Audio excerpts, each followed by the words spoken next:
Alright, magandang araw po sa inyo mga boss, mga ma'am, mga sir. I hope nag-enjoy kayo dun sa last video ko na Wanderlust series. Dun po yung Kilapangan farm yun magandang farm yun. Farm naman ngayon ang ibebenta natin. Poultry farm. Binebenta po pala na may-ari, hindi tayo. Baka may gustong bumili dyan, may gustong mag-assume ng poultry po dito. Hindi na po kasi maasikaso ng may-ari at uuwi na siya ng Germany. Ang naging problema po kasi dito, hindi daw niya natutukan. Kaya, syempre, alam niyo naman sa negosyo, kapag hindi natututukan yan, nagkakaroon ng mga milagro, di ba? Doon sa mga tao niya. So, alam niyo na yung kung ano nangyari. Anyway, dito po ito sa Kabanggan, Zambales. Nung nagnenegosyo po ako noon ng pagkain, kulang ang supply ng itlog dito sa Zambales. Sa totoo lang, kinukuha pa namin sa Pampanga. In fact, hanggang ngayon, sa Pampanga pa sila bumabiyahe para lang mag-angkat ng itlog. Now, meron na po ditong poultry ready na. Karamihan po kasi ng poultry dito ay pangkatay, no, yung manok. Meat. Ito po ay egg. Right. So, ayan. Okay. Ito ang frontage. Ito po yung right of way. Access papunta dito. Ginagawa na yung kalsada doon, no? Sinisemento na. Mga ilang few meters lang po yan papunta dito. Maganda ang pagpasok, no? May truck nga sila doon, pambiyahe nila. Talagang yung farm naka-design for poultry. Now dito, sa likod nito, meron pa pong lupa dyan nakasama doon sa binibenta. Yun nga lang, iba yung bakod niya, no? Ito binakura lang yung buong poultry kasi kung babakuran yung total na 1.8 hectares, parang hindi yata practical, no? Dahil ito lang naman ang kailangan nilang pagganahin yung poultry. Ngayon, dito sa tabi, meron pa pong lupa dyan. Yan. Siyempre, Como Farm, poultry, mataas ang bakod. Nakita nyo naman. May mga solar lights na dito sa kanto. May doorbell. Ito yung papunta doon sa car garage o carport. Pagpasok nyo, yan, merong guardhouse. Okay. Tapos, merong parang dito sa tabi may parang plant box nga, no? Santol, nyug. Yan, maluwag pa. Tapos may mga plant box doon. Tataniman siguro nila ng ano yan, puno.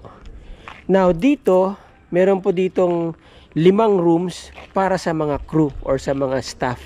Dito nakatira. Meron silang common CR. Pwede rin tong maging parang bodega, no? Ayan, no?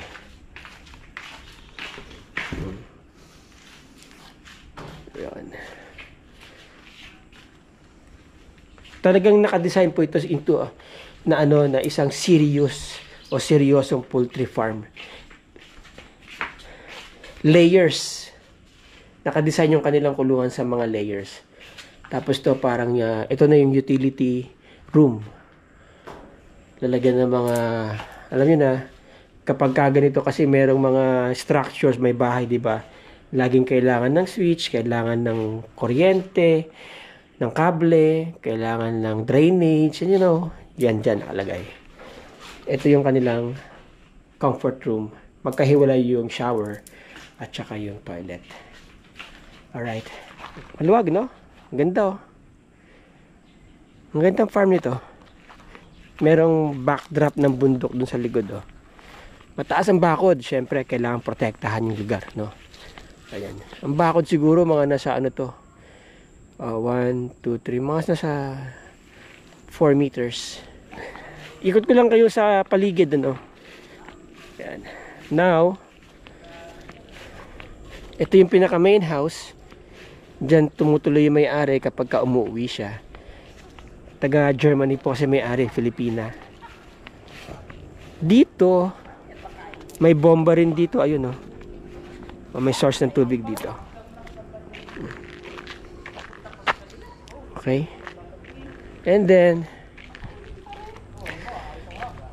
dito yung carport. Kasya dito, 1, 2, 3, mga 4 na sasakyan. Kasya din dyan yung truck. Yan, baka may gustong bumili ng truck. 850,000 daw binibenta. Ayan, no? Kita nyo na naman si Ma'am Emily, ano? Ayan na naman siya, oh. Siya kasi ang representative na may-ari dito. Maraming property yan si Ma'am Emeline. Ito, binibenta itong truck ha, mga boss, mga ma'am, mga sir. 850k Fuso. Bumabaha ba dito, ma'am? Pag malaki, pero ngayon hindi na. Kasi nabutasan na doon sa kalsada. So itong taon na to hindi bumaha dito kahit malakas ang ulan. Hindi. Kasi na lagyan na ng ano doon, malaking drainage, no? Yun. Yun ang bodega, ma'am, bodega ng feeds. Naka-elevate para hindi mabasa yung feeds, no? Ito yung poultry. Ma'am, ano dito sa ilalim? Ano meron dito? Wala, basta ganyan lang yan. Hulugan ng tae. Dryer yan. Dryer sa tae. Dryer ng tae yan yung ilalim. Kawayan, may Mga kawayan. Sasaluhin niya yung tae. Oo. Ibababa yung tae. Ay, tae. Yung dryer. Okay, yun. Tapos anong ginagawa niyo sa tae ng manok, ma'am? Binibenta. Binibenta? Sinasako, oo. Magkano per sako yun? Pinapatuyo nyo muna o maski hindi tuyo? Pinapatuyo nyo muna? Hindi. Hindi na? Diretso? Diretso. Basta tuyo lang siya na air dry lang? Kasi marami namang mag-order. Ma'am, ilang sakong tayo na po-produce nyo dito? Marami Isa talaga. nga, 500. 500 sa isang araw lang. Oo. Yun, no? So, dual income siya, no, mga boss. Actually, triple income siya eh. Tae, manok, at saka dun sa meat. Kapag hindi na nangingitlog yung manok, kinakal na kasi. Ito yung mga kulungan ng layers. Yan. Okay. May aircon siya dalawa. Ito, ma'am, may mga dinudugtong ba dito? Tubig. Tubig yan. Tubig. Supply? Oo, supply yan. Ano Ito yan? ang pakainan Faucet nila. sa pakainan. Tapos doon nilalagay yung mga ano. Sa isang ganito, ma'am, ilang manok? 4. 4 sa isang ganito. Ngayon, ma'am, pagka binili niyo yun, puro babae? Oo, siyempre Pag bumili ka, sasabihin ka agad sa'yo na RTL. RTL na yan, ready to lay na yan. Oo. Pagkabili niyo, may mangingitlog na. Oo. Pailan-ilan. Oo, pailan-ilan. Okay. Pailan-ilan pa. Ito, ma'am, ano to mga to? Lalagyan ng tubig. Ito. Yan. Pero ano to? Controlling ng sa tubig. Control. Oo. Kasi dito sila umiinom eh. Tinutuka lang nila to. Tinutukan nila yan. Diyan lang sila umiinom. Tapos babagsak dito, inom sila. Buti naaabot nila. Oo, abot nila. Abot ng manok yan. Paano kapag mga bata pa? Hindi. Yung malalaki talaga. Pagka order nyo, malalaki na kaagad. Ready na, ready na siya mag-itlog. Okay. Ang Ma'am. halaga ng manok, 400 na ngayon. Ang isang RTL. Ang paraso. Okay. Edi yung 10,000, nasa 4 na milyon. 1,000, 400,000 na. O di 4 million ang isa 10,000. Oo, ano? 4 million, ano po? Mamunan siya talaga. Okay. Naman, kasi 2 taon naman ang... 2 taon naman po yung sobra Depende pa. sa pag-alaga mo yun. Oo. Binibili nyo ba yung manok o sinusupply lang sa inyo ng kumpanya? Binibili. Binibili nyo? Oo. Hindi. Punta ka dyan sa Pampanga, Bulacan, Nugaisiha. Hindi parehas sa may Magnolia. Sa inyo nila lahat. Percentage. Alaga lang kayo. Alaga ka Pwesto lang sa inyo. Tsaka yung kulungan. Ito, sarili ko eh. Sarili nyo. Ma'am, gaano karaming pizza pinapakain nyo nito sa isang araw? Ilang kilo? Ano? 80 grams. Ang isang manok. Ang isang manok, 80 grams per day. Sa 7,000, umabot kami ng 12 sako Per day. per day. Magkano sa sakong feeds ngayon, ma'am? Huling bili nyo? Nung huli namin bili, 1,800. 1,800? 1,760. 1,760. 1,760. 10,000 heads maximum? Oh. Pwede nyo ilagay dito? Oo. Puno lahat yung cage? Oh, 10,000 heads? More than ito. More than yung pinagawa nyo? Sa tingin nyo, mga ilan ang maximum nito? 10,200 ka. Dito kayo nag-i-imbak ng tubig? Nag-gram. Sa gamot, dyan din.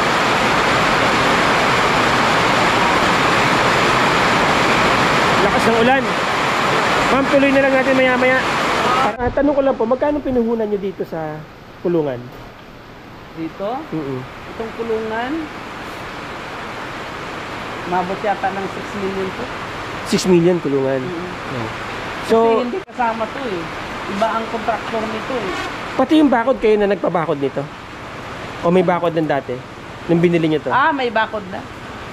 So kayo pala ang, itong kulungan, kayo ang nag-isip na poultry ang ilalagay ninyo? Wala siya dating poultry? Wala dating poultry. Lupa lang to. Ano lang? Paano man pagka yung mga langaw, paano nyo kinokontrol May gamot din. na nilalagay? May gamot din. Kontrata nito. Yung pong umiikot sa taas, anong tawag dun? Yung ano? Exhaust? Exhaust. Ano po yun? Iniikot ng kuryente? Talaga? Hindi. O Hangin. hangin? Para pumasok dito sa loob, yung hangin? Oo, para ilabas yung ano. Yung init? Init. Okay. So, naka-design talaga yung poultry para madali ang trabaho. Kasi sabi ni ma'am, dito nilalagay yung feeds. Akyat dito, ilalabas dyan, tapos may conveyor dito. Parang Yung conveyor niya, O yun, dalawa. Yung tira. Tapos, i-slide dito sa Oo, ano mo. dyan, tapos ibubuhos yung pagkain. Diretso. Yun. Ang isang manok daw, bili nila 400 pesos. Tapos, ang feeds, 80 grams ang kanilang pakain per chicken.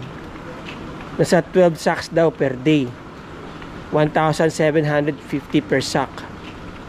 Right? Tapos, 90% ang kanilang harvest per day. Ibig sabihin, kung 7,000 ang iyong manok, 90% nun ang mangingitlog sa araw na yon at yun ang harvest ninyo. So, mga 6,300. Ito na yun, no?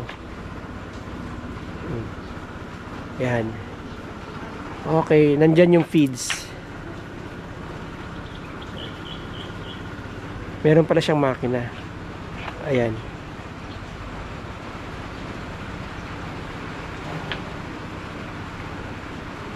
Tapos itutulak lang. Yun, oh. Ayan. Isa, dalawa, tatlo.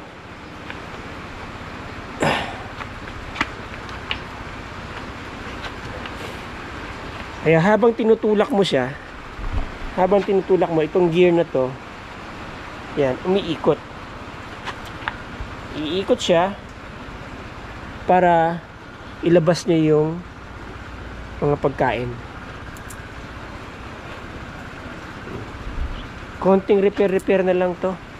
Tapos dito umiinom yung mga manok. Yan, pag tinutulak, nakakainom sila. Ayan. Tutulak to. Tapos iikot ito. Iikot niya yan. I-repair lang. Mga isang taon na yata hindi kasi nag-ooperate ito. Fully operational po itong itong kanilang chicken. Now, itong dryer nila, diyan babagsak ang tae ng manok. Kapag kukunin na nila yung tae, i-release lang nila yan, babagsak yan, titiklop. Ang isang cage, 4 na manok daw ang kasya. Paano nila ililipat tong conveyor, no? Ito. Parang ang bigat.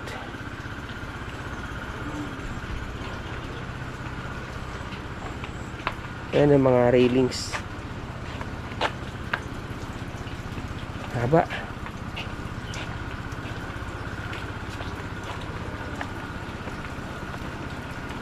Tapos may mga blowers dito. Ayan, fan.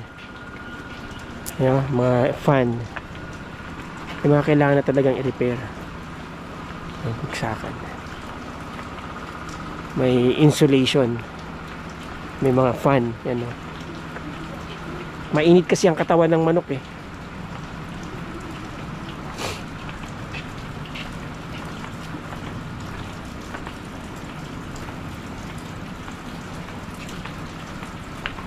Ma'am, paano nyo nililipat yung conveyor? Binubuhat nila? Dito. Pag ililipat na dito, Ito. lagay dyan, tapos buhat, lagay dito. Oo, lagay na naman dyan. Tapos balik. Ito na naman. Okay. Doon, sa kabila.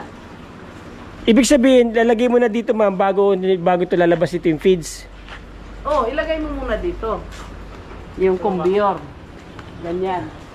Isa. Tapos pag napuno na, ilipat mo ganun. Kasi automatic eh. Pag na-on mo ito, automatic na siyang bababa. Tapos isasampa dito, ma'am? Oh, isang pa dito. Puno yung conveyor? Oh, kasi mayroon siyang ano eh. Yung parang hose na ilagay dito. Ilagay dito. Kainan to eh. Ay, yes, ma'am, may hose siya eh. Hindi, ang iniisip ko, paano na ilalagay doon yung pagkain mula dito? Paano na ilalagay doon? Ibababa yun.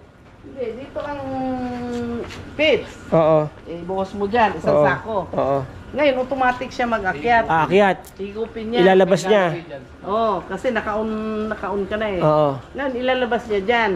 Pero bantayan mo. Oo. Saan ibabagsak? Doon. Doon. Ito, ilalagay dito. Oo, huhilain yan dito. Dito ang daan niya, ito. May cart yan eh. Cart. Ano kasi yung sa ano? Ano sa kabila?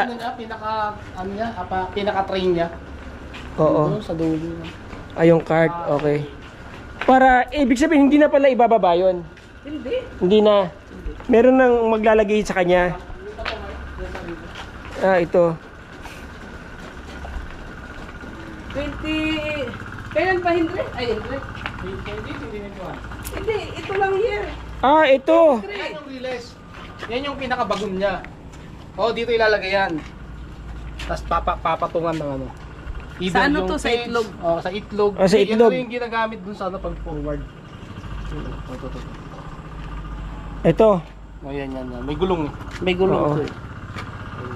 Ang hindi ko lang magets, paano yung mula doon pagbagsak ng feeds? Meron kasing nilalagay dun eh. Halika, puntahan natin. May nilalagay dun eh.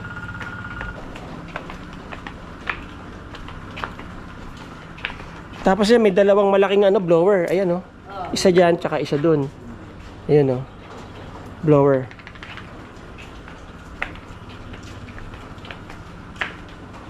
Nahihila to eh. Yes, ma'am, nahihila yan. Pag hinihila yan, umiikot. Oh. Umiikot yung gear niya.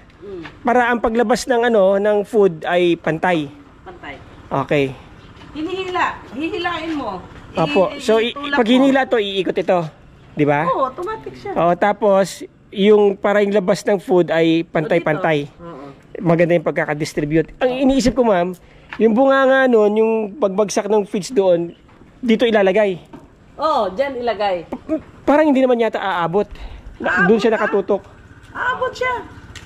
Kasi ito, i-release mo doon.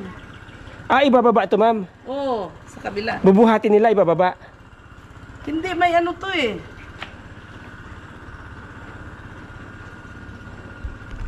But anyway, yan po, mula Basta doon. magagamit ito. May hose, no? Ilalagay dito. Paano pag sa kabila naman ang gagamitin, ililipat yan doon? Oo, ililipat ito. Lipat-lipat mo lang. Kasi marami yung feeds eh. Mabigat. Kaya mahirap. Pero kung tutuusin, pwede pa magpagawa ng ganyan. Pwede. Lahat meron, di ba? Pwede naman. Ay, para mahal hindi ito. mapalipat. 300,000 ito. 300,000 yun, ma'am. Oo, ito. Hanep. Mhm. Ano to eh? Ano bang pangalan nito? Feeder? Feeder. Feeder, yeah. Oh. Oh, 300,000. Pag pinagawa mo ito, 300. 300,000. Hanep. Parang sasakyan. Bumili ka na isang sasakyan. Oh, as is very is second hand car. Yun. Sa isang manukan, isa lang talagang ganito. Isa lang talaga. Ang bigat pala nito, ma'am, pag ililipat nila. Ay, hindi mo kaya. Mabigat yan. Ilang tao naglilipat yan, ma'am? Isa lang, pwede. Itutulak lang naman to eh. Hindi, paano ililipat sa kabila? Yun na nga ang hindi ko na matandaan kasi mayroong ano to eh. Ang pagkakaalam ko dun may hose eh. May gulong to eh. Ah, may ilalagay dito. Oo, mayroon siyang gulong. Para itulak uli, tapos ilipat sa kabila. Oo. Para hindi mabigat. Okay. O, tas gugulong na lang siya para mailipat doon. May release pa doon sa isa. Oo. Lilipat na naman, gano'n. Okay. Kaya pares sila nung size nung gulong nung sa sa itlog. Ayun. Yan. But anyway, mga boss, mga mama, mga sir, no. Dito ilalagay yung yung feeds. Tapos may makina yan, iakyat doon, ilalabas. Ibabagsak ngayon doon sa feeder. Tapos yung feeder ngayon na mag-distribute ng food dito. Okay, yan. Ito ngayon ang bodega nila. Dito nang gagaling ang feeds. So, para madali ang operation, mula dito, kukunin ng feeds. Yan. Dito nakastack ang feeds nila. Mula dito, kukunin ng feeds. Iakyat dito, dun na di-deliver. Iakyat dito. Yan. Tapos, ilalagay dyan. Remember, 12 sacks po yan a day. Isang araw, 12 sacks, ano po? 12, 14, Depende sa dami. Oo, sa dami Oo. ng manok. Ma'am, di ba sabi nila, kinakantahan pa daw yung mga manok, may sounds? Oh, may sounds. Ayun. Para saan, ma'am? Para hindi siya magulat. Pag may biglang tumunog. Oo. So, kailangan talaga may sounds. Pag may dumaan na aeroplano, dumaan na ano. Na-stroke. Alright, so yun lang. Pero patayin mo sa gabi. Oh, Pati ilaw. Walang ilaw. okay. So naka-design tong poultry na to. Walang ilaw.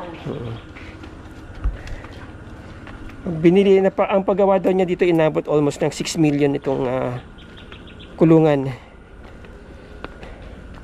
Alright, so yan po. Hindi kasama yung ano yung iba pa dyan. Alin po? Hindi pa kasama. Yung building lang, 6 million na. Yung building lang 6 million na. Hindi pa kasama yung yung mga cage. Ibig sabihin yung makakabili pala nito sa 23 million, panalong panalo. Building lang eh. Panalong panalo. Construction material. Ano to ma'am? Ito na yung Ito Yung yun. classification ng itlog. dito nyo kinaklasify. Oo, yun yung klase. Yan Panda rin namin. Pwede pandarin. Jumbo, XL, large, medium, small. Piwi. Lumalabas ma'am. Oh, dito. Ilalagay ito. Dito ilalagay, mahuhulog. Mas Classified na siya. Pagkahulog noon, large. So, dito na yan. Hindi nyo na talaga kailangan mano-mano piliin. Hindi pwede. nakaready na yung tray dyan. Nakaready na. Nakaready na rin yung tray dito. Lalagay nyo na lang dito. Ilalagay na lang dito. Kunin mo na lang. Oo. Hindi nagkakamali yan ma'am. Hindi. Hindi naman. Kasi meron siyang yung Hindi nagkakamaliin. Ito. Yung pinakasukat na mismo. Oo, may sukat. Yan. Kung saan siya mahulog. Halimbawa, Dito. large. So, dito siya mahulog. Hindi hula Hindi. Hindi pala. Hindi mo. Dito ang tray. Handa na. Ito ma'am, magkano to? Ito lang, ang halaga nito is 95,000. 95,000. Sa ngayon, dati. Sa isang araw ma'am, gaano kalalaki yung kaya niya? Gaano karami yung kaya niya i-classify?